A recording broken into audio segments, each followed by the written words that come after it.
everybody. Hope everyone is doing well. My name is Jason. I will be your host on this CFL talk show, Huskies Huddle. In this video, I talk about 9 players in the CFL, one for every team, that have had a disappointing 2021 so far. With only 3 games left, I thought this was a good time to kind of look over at who's had a disappointing season. And I'll also do a video about players that have exceeded expectations in the next couple of weeks here. But really quickly before we get started, if you want to support the show, the best way to do it is by hitting the like button and subscribing to Huskies Huddle for more CFL content just like this. I greatly appreciate it. And with that said, let's get into today's video. So we're going to start out west and then kind of work east here. And so I'm going to start with the BC Lions. And my pick for most disappointing player on this team this year is right guard Sek Chung, a guy that signed in 2019 free agency with the team and was part of a very disappointing offensive line that whole year. And he was pretty much banged up that entire season. I think he only played like 5 games that year. But when he was in there, he did not look great. But then this year, he's basically been healthy the whole year. I don't think he's missed a game or two. I think maybe missed 1 game or 2. But he has looked like a complete turnstile as the season has gone on at that right guard position. And considering I believe he is one of the highest paid offensive lineman in the entire league, being a Canadian and being a guy that's been recently paid.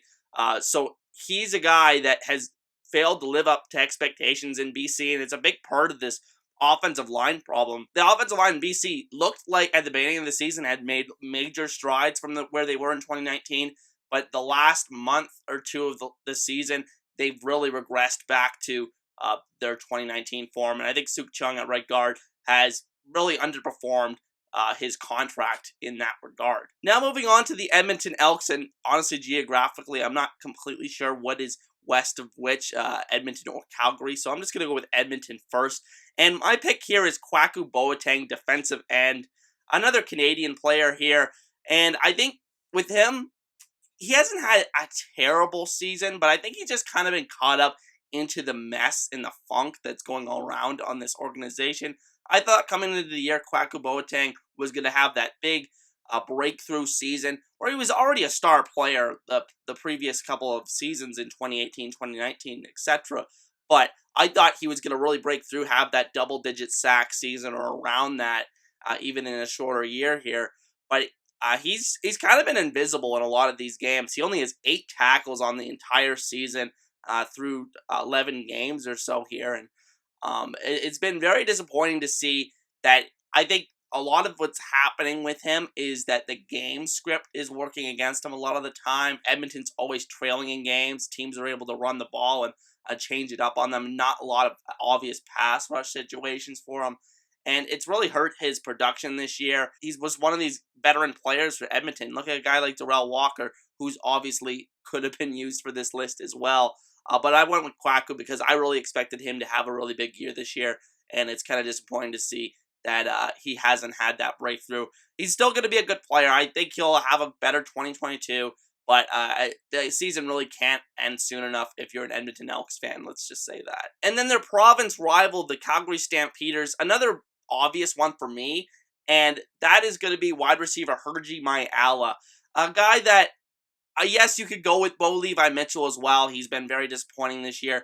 But I think with Bo, you could at least use injuries as a kind of excuses. How healthy really is he? I tried to play on a broken leg one time this season. Look how well that went. So you could obviously go with him. But personally, I'm going with Mayala because what I saw from him in the 2019 season, his rookie season in the Canadian Football League, where he didn't really become a starter in this offense until about halfway through the season. And then he broke onto the scene and just became this great vertical threat down the field, had great rapport with Levi Mitchell. And it looked like he was going to be that star Canadian receiver that we've been waiting for in the Canadian Football League.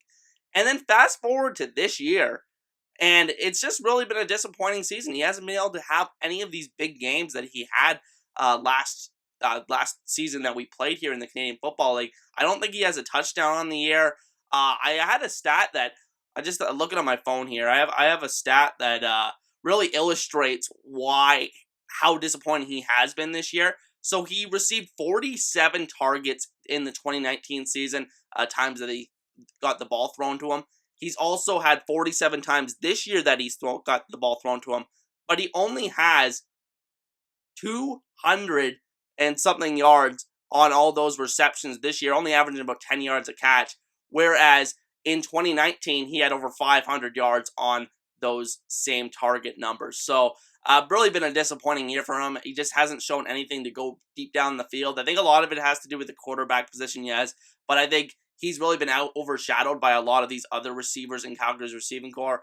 And honestly, as a guy that I picked to win most outstanding Canadian this year, there hasn't been a more disappointing player really in the league this year, from my personal point of view. And I think Mayala still has a lot of potential going forward, but it's clear that maybe I overvalued how he performed late in his rookie season.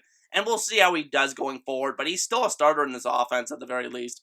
But we'll see again what he can do. And then the Saskatchewan Roughriders. This was kind of a tough one for me because I think a lot of the guys on the Saskatchewan Roughriders have played relatively well this year. Not a lot of obvious holes. But the guy I'm going with is William Powell, the running back. Not a terrible season by Powell. I think he has 600 rushing yards, which is on pace basically for an 1,000-yard season if we had a full 18-game season here. But he just hasn't been that impact player that we've seen in the past in both the running and the receiving game. He's averaging his lowest yards per carry in about 4 years here at only 4.6 yards per carry. He's usually in that 5.5 yards per carry range. So he hasn't had a great year, honestly, and only has a couple rushing touchdowns on the season, nothing through the air. It just hasn't been a great year for William Powell, but he's far from the most disappointing player on this list. And like I said, he's having still a decent season. And I think he's still a valuable veteran to have around playoff time. He might have been one of those guys that, since he's a little bit older, he has a lot of miles under his feet as a running back in this league. That was really affected by that 1 year off. That 1 year layoff could have really affected him. And we'll talk about other guys in this list, but I think William Powell is one of those guys that might have been affected by that layoff. And then for the Winnipeg Blue Bombers, it's really tough to say anybody's really been disappointing on the Winnipeg Blue Bombers given their dominant season. But I really had to go with the kicking situation, and I'm going with kicker and punter Mark Leggio, a guy that played at the University of Western, and he was a very proficient field goal kicker there, a guy that was seen as kind of a lock to be a really strong kicker and place kicker at the CFL level, at least as sure thing as you could expect at the CFL draft. But he just hasn't been that. He started off the season as this team's field goal kicker, and obviously he's lost his job as the season gone on here. Only made 5 of his 8 field goals on the season, and then he's basically done his job as a punter for the most part now. But I think the fact that he was expected to be a big part of this team's kicking solution and that they went into the season with him as their sole kicker, it's disappointing that he wasn't able to fulfill that role. And honestly, going forward, it's going to be interesting to see if he's just going to be a punter or are they going to give him another shot at the field goal kicking. But again, probably the most disappointing aspect as a team for the Winnipeg Blue Bombers this season. And then the Hamilton Tiger Cats. This is an obvious one for me too. And I'm going with Brandon Banks, wide receiver. The MOP of the 2019 CFL season, had an absolutely dominant season, had, I think, 15, 16 touchdowns, 1,500 yards, just big numbers, right? And leading the Tiger Cats to their best season ever. But this year has been the exact opposite. He hasn't been able to stay healthy, been in and out of the lineup, but when he has been in there, he hasn't really been a huge impact guy. I got banged up again a little bit last night in the game against Edmonton. I'm recording this between the 4 games this weekend in Week 13 in the CFL. But Brandon Banks just hasn't had any of these huge impact games. I don't think he's crossed the 100-yard mark on the season in any one game. And I just is a guy that the Tiger Cats really need to produce come playoff time here. And, I mean, hopefully that injury that he suffered last night is not too serious because it's just been a rough go of it this year for him. And I just hope to see him back into that premium Brandon Banks form at some point the rest of his career. But again, another guy who's now 34, I believe, that might have been affected by that extra year off. I mean, the guy had all the momentum in the world going. I mean, obviously they had a really disappointing Grey Cup against Winnipeg in 2019, but I mean, he had an outstanding season, and um, it just it sucks to be at the top of your game and then you have to take some time off, and that could have made all the difference in the world for Brandon Banks this season, and just a disappointing year for him. For the Toronto Argonauts, I'm going with linebacker Cameron Judge. I was really excited in this offseason where I ranked Cameron Judge and Hainuk Mwamba, two Canadian linebackers, as two of my top three available free agents, and probably the two ones that actually did hit the market. I think I had Brian Burnham number one, who re-signed with BC. But Cameron Judge has had a very disappointing season. Mwamba's been healthy, and he's been starting when he's been in there. He's still a rock at the middle linebacker position. But Cameron Judge, I think, honestly, he got some bad free agency advice from his agent or whoever was negotiating his contract, because this linebacking core for Toronto is just absolutely loaded. Dexter McCoyle played amazing at weak side linebacker, and they haven't been able to take him out of the lineup to put Judge in there. And Cameron Judge, he started off the season as a starter for this team and has just gradually lost playing time. I think he's now listed as a third stringer on the depth chart this weekend, and it's been a disappointing year for sure for Cameron Judge. And I think obviously he has still a long way to go in his CFL career. He's very young still, but I think that he needs to get to a situation where he has a clear path to being the first sure starter at that weak side linebacker position, where he really thrived in 2019 with Saskatchewan, where he really was one of the best players in the entire league on the defensive side. And it just has been a complete drop off from 2019, and we'll see if he can bounce back going forward. I don't think it'll be this year. I really don't see he really gets too much into the lineup the rest of the season the way that this other linebackers for Toronto are playing. Like I said, been a big disappointing year for Cameron Judge. And then for the Ottawa Redblacks, there's a lot of ways you can go here. I think RJ Harris at wide receiver has had a relatively disappointing season, but I don't really blame him too much because of the quarterback play there. You have Mark Cordy at center, who was a left tackle in 2019, who showed potential, and then they moved him inside to center, which figure out that move, what they were thinking there. But the guy I'm going with is defensive back Antoine Purnell, who just looks over the hill at this point at safety. I mean, he's been one of the greatest players in the history of the Red Blacks. I believe it was one of their first ever draft picks. And he's just completely regressed. And when he's been in there, I think he didn't even start this weekend, but when he's been in there, he's just looked lost, especially that teams have just been attacking them deep down the field. A couple of these matchups against Montreal, who have these great vertical threat receivers, have really taken advantage of them. The games against BC, it's just been a very disappointing year for Antoine Pruneau this year, and it really carries over a pretty disappointing 2019 season as well, where he really failed to stay healthy. And then Pruneau this year has stayed relatively healthy, had a couple injury scares here or there, but he's been starting most of these games, and he just hasn't looked like the former All-Star that we were used to seeing in previous years past. And it may be the complete downturn now for the CFL career of Antoine Purnell.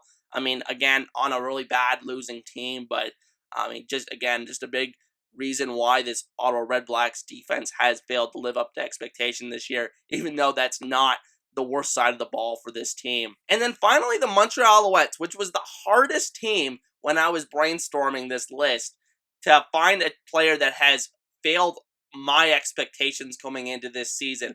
I had pretty low expectations for this defense. Granted, I think besides Amondo Sewell at defensive tackle, which I thought was a great addition, and it was, I didn't really expect this defensive line really to be anything special. It has blown away expectations, in my opinion.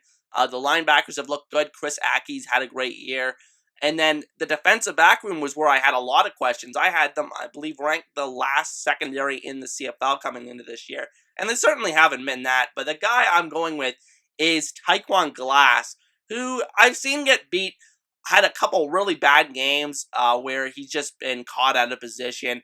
And I thought he was probably going to be the leader and be arguably the best player in this secondary coming into this season. Honestly, it's really been Greg Reed and Money Hunter have been the two best defensive backs for Montreal this season.